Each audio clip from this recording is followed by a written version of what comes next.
புதுவை வரலாற்றில் முதன்முறையாக 91.23% ஓட்டுப்பதிவு, 3 அடுக்கு பாதுகாப்பில் வாக்குப்பதிவு இயந்திரங்கள் வைக்கப்பட்டு 24 மணி நேர சிசிடிவி மூலம் கண்காணிக்கப்பட்டு வருகின்றது. புதுச்சேரி சட்டசபை தேர்தல் நேற்று நடைபெற்றது. புதுவை, காரைக்கால், மாகி, ஏனாமில் மொத்தமுள்ள 30 சட்டசபை தொகுதிகளுக்கு 1099 வாக்குச்சாவடிகள் அமைக்கப்பட்டிருந்தது. காலை 7 மணிக்கு வாக்குப்பதிவு துவங்கி 6 மணி வரை நடைபெற்றது. நகர மற்றும் கிராமப்புறங்களில் வாக்காளர்கள் வரிசையில் நின்று தங்களது வாக்கை செலுத்தினர். மாநிலம் முழுவதும் வாக்குச்சாவடிகளில் 89.87% வாக்குகள் பதிவானது. தபால் ஓட்டுகள் 1.36%த்தையும் சேர்த்தால் 91.23% புதுச்சேரியில் வாக்குப்பதிவு உயர்ந்தது.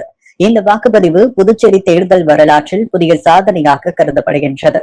வாக்குப்பதிவு முடிந்த பிறகு அனைத்து வாக்குச்சாவடிகளிலும் முகவர்கள் முன்னிலையில் வாக்குப்பதிவு இயந்திரங்கள் சீல் வைக்கப்பட்டது. தொடர்ந்து புதுவையின் 23 தொகுதிகளுக்கான வாக்குப்பதிவு இயந்திரங்கள் பலத்த போலீஸ் பாதுகாப்புடன் லாஸ்பேட்டையில் உள்ள 3 வாக்கு எண்ணும் மையங்களுக்கு கொண்டு செல்லப்பட்டது. ஓட்டு எண்ணும் மையங்களில் பாதுகாப்பு அறையில் எந்திரங்கள் வைக்கப்பட்டு முகவர்கள் முன்னிலையில் தொகுதி வாரியாக வைக்கப்பட்டு பூட்டி சீல் வைக்கப்பட்டது.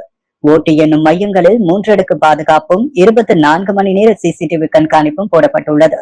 புதுச்சேரி போலீசாருடன் துணை ராணுவ படையினரும் பாதுகாப்பு பணியில் ஈடுபட்டு வருகின்றனர். வரும் மே 4ஆம் தேதி வாக்கு எண்ணிக்கை நடைபெறவுள்ளது. புதுச்சேரி தேர்தலில் பணியாற்றிய அரசு ஊழியர்களுக்கு சிறப்பு விடுமுறை அறிவிக்கப்பட்டுள்ளது. புதுவையில் நடைபெறும் சட்டமன்ற தேர்தலை 2026 முன்னிட்டு தேர்தல் மற்றும் வாக்கு எண்ணிக்கை பணிகளில் ஈடுபடும் அரசு ஊழியர்களுக்கு சிறப்பு விடுமுறை வழங்கப்படும் என புதுச்சேரி அரசு அறிவித்துள்ளது. பணியாளர் மற்றும் நிர்வாக சீர்திருத்தத்துறை வெளியிட்டுள்ள சுற்றறிக்கைகள், புதுவை சட்டமன்ற தேர்தலுக்கான வாக்குப்பதிவு ஏப்ரல் 9ஆம் தேதி நடைபெறுகிறது. இந்நாளில் போலிங் டியூட்டியில் பணியாற்றும் அரசு ஊழியர்கள் அதற்கடுத்த நாள் ஏப்ரல் 10ஆம் தேதி வெள்ளிக்கிழமை அன்று சிறப்பு விடுமுறை பெற அனுமதிக்கப்படுவர் என தெரிவிக்கப்பட்டுள்ளது. அதேபோல் தேர்தல் வாக்கு எண்ணிக்கை மே 4ஆம் தேதி நடைபெற உள்ள நிலையில் வாக்கு எண்ணும் பணியில் ஈடுபடும் அரசு ஊழியர்களுக்கு அதற்கடுத்த நாள் மே 5ஆம் தேதி விடுமுறை வழங்கப்படும் என்றும் சுற்றறிக்கையில் கூறப்பட்டுள்ளது. இந்த அறிவிப்பு அனைத்து துறை தலைவர்கள், அலுவலகங்கள், பொதுத்துறை நிறுவனங்கள், தன்னாட்சி அமைப்புகள் ஆகியவற்றிற்கு அனுப்பப்பட்டுள்ளது. தேர்தல் பணிகளில் ஈடுபடும் ஊழியர்கள் தொடர்ந்து நீண்ட நேரம் பணியாற்ற வேண்டிய சூழ்நிலை இருப்பதை கருத்தில் கொண்டு அவர்களுக்கு ஓய்வு வழங்கும் நோக்கில் இந்த சிறப்பு விடுமுறை வழங்கப்படுவதாக அதிகாரிகள் தெரிவித்துள்ளனர். பீகார் நிதிஷ்குமார் நிலை தனக்கு ஏற்படாது என புதுச்சேரி முதல்வர் ரங்கசாமி நம்பிக்கை தெரிவித்துள்ளார். புதுச்சேரி சட்டமன்ற தேர்தலுக்கான வாக்குப்பதிவு நேற்று நடைபெற்றது.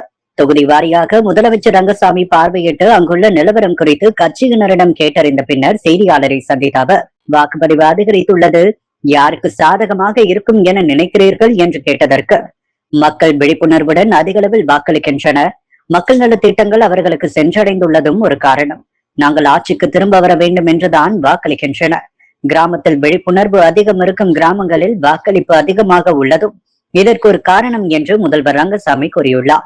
நீங்கள் பிரச்சாரத்திற்கு வந்தபோது கிராமத்தில் தானே உங்களிடம் அதிகம் கேள்வி கேட்டார்கள் என்று கேட்டதற்கு, ஆமாம், நாம் செய்வதெல்லாம் என்னிடம் கேட்டார்கள். கடந்த மக்களவை தேர்தலின் போது ரேஷன் கடைகளை திறந்து அரிசி, கோதுமை கேட்டார்கள்.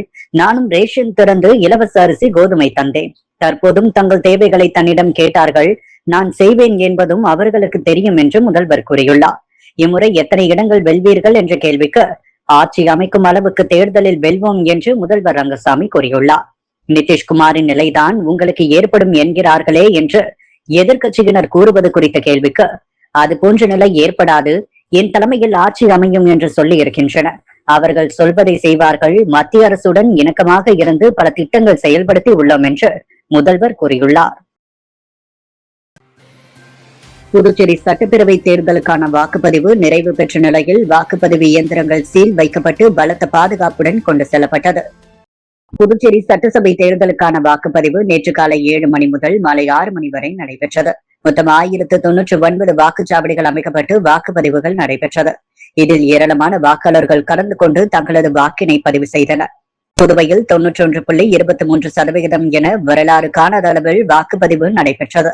இந்த நிலையில் மாலை 6 மணிக்கு ஓட்டுப்பதிவு முடிந்ததும் ஒவ்வொரு ஓட்டுச்சாவடிகளிலும் வேட்பாளர்களின் முகவர்கள் முன்னிலையில் மின்னணு ஓட்டுப்பதிவு இயந்திரங்கள் சீல் வைத்து பலத்த போலீஸ் பாதுகாப்புடன் லாஸ்பேட்டையில் உள்ள ஓட்டு எனும் மையங்களில் வைத்து சீல் வைக்கப்பட்டது. அங்கு 3 அடுக்கு போலீஸ் பாதுகாப்பு போடப்பட்டுள்ளது. புதுச்சேரி தமிழ்ச்சங்கத்தில் அமைக்கப்பட்ட வாக்குச்சாவடியில் தமிழ்ச்சங்க தலைவர் முத்து தனது வாக்கினை பதிவு செய்தார். புதுச்சேரி சட்டமன்ற தேர்தலுக்கான வாக்குப்பதிவு நேற்று நடைபெற்றது. காமராஜர் நகர் தொகுதிக்குட்பட்ட வெங்கடா நகரில் உள்ள தமிழ்ச்சங்கத்தில் வாக்குச்சாவடி அமைக்கப்பட்டது. இந்த வாக்குச்சாவடிகள் தமிழ்ச்சங்க தலைவர் முத்து தனது குடும்பத்துடன் வந்து தனது வாக்கினை பதிவு செய்தார்.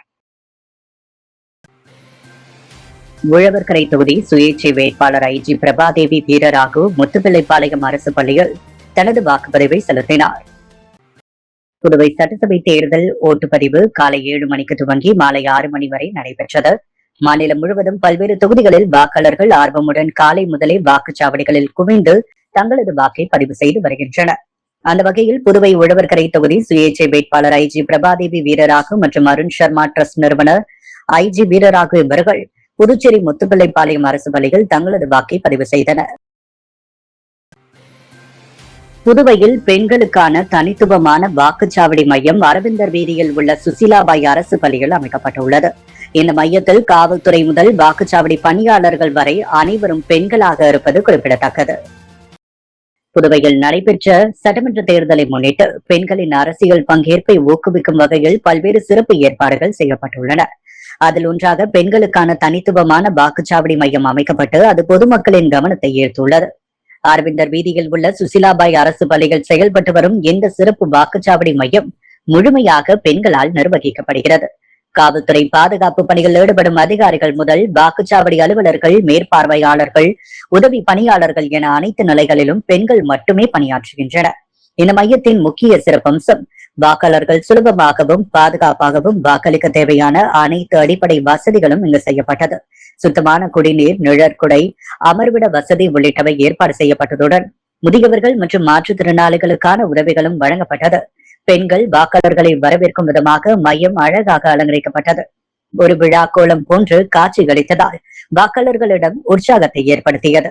தேர்தல் பணிகளில் பெண்கள் முன்னிலையில் செயல்படுவதன் மூலம் சமூகத்தில் பெண்களின் திறன், பொறுப்புணர்வு வெளிப்படுவது என பொதுமக்கள் பாராட்டுகின்றனர். வில்லியனூர் தூய லூர்து அன்னை திருத்தலத்தின் 149வது ஆண்டு திருவிழா வருகின்ற ஏப்ரல் 11ஆம் தேதி கொடியேற்றத்துடன் துவங்க உள்ளது என திருத்தல அதிபர் ஆல்பர்ட் தெரிவித்துள்ளார்.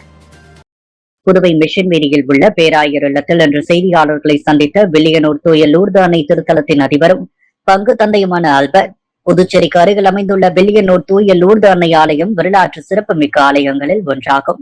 பிரான்சில் உள்ள லூர்து தேவாலயத்திற்கு பிறகு ஆசியாவில் கட்டப்பட்ட முதலாவது ஆலயமாகும். ஆசிய கண்டத்திலேயே தமிழர் பயன்பாட்டின்படி ஆலயத்தினரே தமிழர் பயன்பாட்டின்படி குளம் அமைத்திருப்பது இந்த ஆலயத்தின் தனிச்சிறப்பு. வில்லியனூர் தூய லூர்து அன்னை ஆலயத்தின் ஆண்டு திருவிழா ஒவ்வொரு ஆண்டும் ஈஸ்டருக்கு பின்னர் 6வது நாளில் துவங்குவது வழக்கம். அதன்படி வில்லியனூர் தூய லூர்து அன்னை திருத்தலத்தின் 149வது ஆண்டு திருவிழா வருகின்ற ஏப்ரல் 11ஆம் தேதி சனிக்கிழமை கொடியேற்றத்துடன் துவங்குகிறது. அன்று காலை 5:30 மணிக்கு அருள்நிறை ஆலயத்தில் தஞ்சாவூர் மறைமாவட்ட ஆயர் சகாயராஜ் தலைமையில் திருப்பலி நிறைவேற்றப்படுகிறது.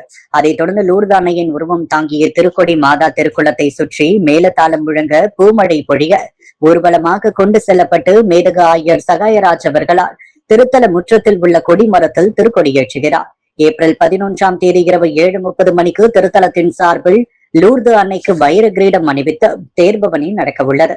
18ஆம் தேதி வரை பங்கின் சார்பாக அதே வைர கிரீடம் சூடப்பட்டு தேர்பவனி நடைபெறும்.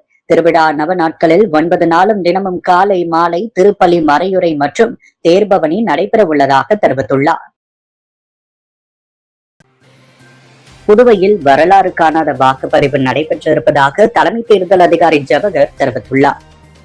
புதுச்சேரி தலைமை தேர்தல் அதிகாரி ஜவஹர் வெளியிட்டுள்ள செய்திக்குறிப்பில் புதுச்சேரி சட்டமன்ற தேர்தலுக்கான வாக்குப்பதிவு நேற்று நடைபெற்றது. காலை 5:30 மணி முதல் அனைத்து வேட்பாளர்களின் முகவர்கள் முன்னிலையில் மாதிரி வாக்குப்பதிவு நடைபெற்றது. ஒவ்வொரு வேட்பாளருக்கும் ஒரு வாக்கினை செலுத்தி 50 மாதிரி வாக்குகள் செலுத்தப்பட்டு முகவர்களின் முன்னிலையில் கட்டுப்பாட்டு இயந்திரத்தில் பதிவான வாக்குகளையும் வாக்காளர்கள் சரிபார்க்கக்கூடிய காகித ஆய்வு தடை இயந்திரங்களின் பதிவான காகித வாக்குகளையும் சரிபார்த்து சரியாக இருந்ததை உறுதி செய்து காலை 7 மணி அளவில் வாக்காளர்களுக்கான வாக்குப்பதிவு துவங்கியது. வாக்காளர்கள் ஆர்வத்துடன் ஒவ்வொரு வாக்குச்சாவடியிலும் காலை முதல் மாலை 6 மணி வரை வாக்களித்தனர். அதன் விளைவாக தேர்தலில் வாக்குச்சாவடிகளில் 89.87% வாக்குகள் பதிவானது. புதுச்சேரி சுதந்திரம் பெற்று இந்தியாவுடன் இணைந்த பின்பு 1964 நடந்த புதுச்சேரி சட்டப்பேரவைக்கான முதல் பொது தேர்தல் துவங்கி இதுவரை நடந்த பேரவை, நாடாளுமன்ற, மக்களவை பொது தேர்தல்களிலேயே சாதனை வாக்குப்பதிவாகும். இதற்கு முன்பு 1974 85.33%, 2006 85.29%, 2011 85.57%, அதிகமான வாக்குப்பதிவு நடைபெற்ற தேர்தலாகும். மூத்த குடிமக்கள், மாற்றுத்திறனாளிகள், தேர்தல் மற்றும் அத்தியாவசிய பணியில் ஈடுபட்டிருந்த அரசு ஊழியர்கள் என 12,936 பேர் தபால் மூலம் வாக்களித்துள்ளனர். மேலும் சேவை ஊழியர்கள் 368 பேருக்கு தபால் வாக்குகள் அனுப்பி வைக்கப்பட்டுள்ளது. அவை திரும்ப செலுத்த வாக்கு எண்ணிக்கை நாளான மே மாதம் 4 அன்று காலை 8 மணி வரை காலக்கெடு கொடுக்கப்பட்டுள்ளது. தபால் வாக்குகள் மூலம் வாக்கு சதவிகிதம் 1.36% கூடும். மண்ணடிப்பட்டு தொகுதியில் திருக்கனூர் அரசு மேல்நிலைப்பள்ளி வாக்குச்சாவடி அமைவிடத்துக்கு அருகாமையில் சுயேட்சியினரிடையே சிறு சலசலப்பு ஏற்பட்டு அங்கு காவலர்கள் தடியடி நடத்தி அமைதியை நிலைநாட்டினர். பிறகு வாக்குப்பதிவு எந்த இடையூறுமின்றி தொடர்ந்து நடைபெற்றது. இந்த சிறு சம்பவத்தை தவிர்த்து அனைத்து வாக்குச்சாவடிகளிலும் அமைதியாகவும், நேர்மையாகவும், பாதுகாப்பாகவும் வாக்குப்பதிவு நடைபெற்றதென்றார். மேலும் தேர்தலில் மாதிரி வாக்குப்பதிவின் போது 15 மின்னணு வாக்குப்பதிவு இயந்திரங்கள், 46 வாக்காளர்கள் சரிபார்க்கக்கூடிய காகித ஆய்வுத்தடை இயந்திரங்கள் சரிவர செயல்படாமல் மாற்றி அமைக்கப்பட்டது.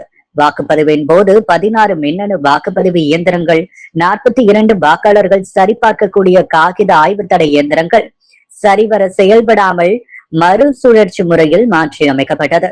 தேர்தல் செயல்முறையில் கார்பன் தடத்தை குறைப்பதற்காக மேற்கொள்ளப்பட்ட முயற்சிகளின் ஒரு பகுதியாக வாக்களிக்க நடப்பும் விழிப்புணர்வு இயக்கத்தில் வாக்காளர்கள் நடந்து சென்று வாக்களித்து தேர்தல் துறையை ஊக்குவித்தது தன்னார்வலர்களுக்கு சிறப்பாக அமைந்தது.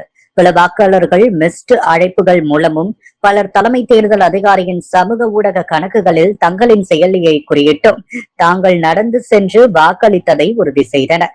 216 புகார்கள் சரியென கருதப்பட்டு அவற்றை சமூக ஊடகங்களிலிருந்து நீக்குவதற்கு உத்தரவு பிறப்பிக்கப்பட்டுள்ளது. எந்தவித அசம்பாவிதமும் நடைபெறாமல் சிறப்புற இந்த வாக்குப்பதிவு நடைபெற்றது. இத்தேர்தல் சிறப்புற நடைபெற ஒத்துழைத்த அனைவரையும் தேர்தல் துறை நன்றி பாராட்டுகிறது என தெரிவித்துள்ளார். வாக்குச்சாவடிகளில் செல்போன் கொண்டு செல்ல தடை விதிக்கப்பட்டு டோக்கன் முறையில் பாதுகாப்பு ஏற்பாடு செய்யப்பட்டது. புதுச்சேரி சட்டமன்ற தேர்தலை முன்னிட்டு வாக்குச்சாவடி மையங்களில் செல்போன்களை எடுத்து செல்ல அனுமதி மறுக்கப்பட்டுள்ளது. தேர்தல் செயல்முறை சீராகவும், ரகசிய வாக்குப்பதிவு உறுதியாகவும் நடைபெற இதற்கான கட்டுப்பாடு விதிக்கப்பட்டுள்ளது. இதனை முன்னிட்டு வாக்குச்சாவடி வளாகங்களில் செல்போன்களை பாதுகாப்பாக வைக்க தனிப்பட்ட பெட்டகங்கள் அமைக்கப்பட்டு அதற்கென டோக்கன் வழங்கும் முறை அறிமுகப்படுத்தப்பட்டுள்ளது. வாக்குச்சாவடியில் பணிபுரியும் அதிகாரிகள் வாக்காளர்களிடமிருந்து செல்போன்களை பெற்றுக்கொண்டு அவர்களுக்கு டோக்கன் வழங்கினர். வாக்கு செலுத்தி வெளியேறும் போது அந்த டோக்கனை வழங்கி தங்களது செல்போன்களை மீண்டும் பெற்றுக்கொள்ளும் வசதி செய்யப்பட்டதால் வாக்காளர்கள் சிரமமின்றி வாக்களித்து செல்லும் நிலை ஏற்பட்டது. அன்றாட செய்திகளை உடனுக்குடன் தெரிந்து கொள்ள பாண்டி ஹெட்லைன்ஸ் சேனலுக்கு சப்ஸ்கிரைப் செய்து கொள்ளுங்கள்.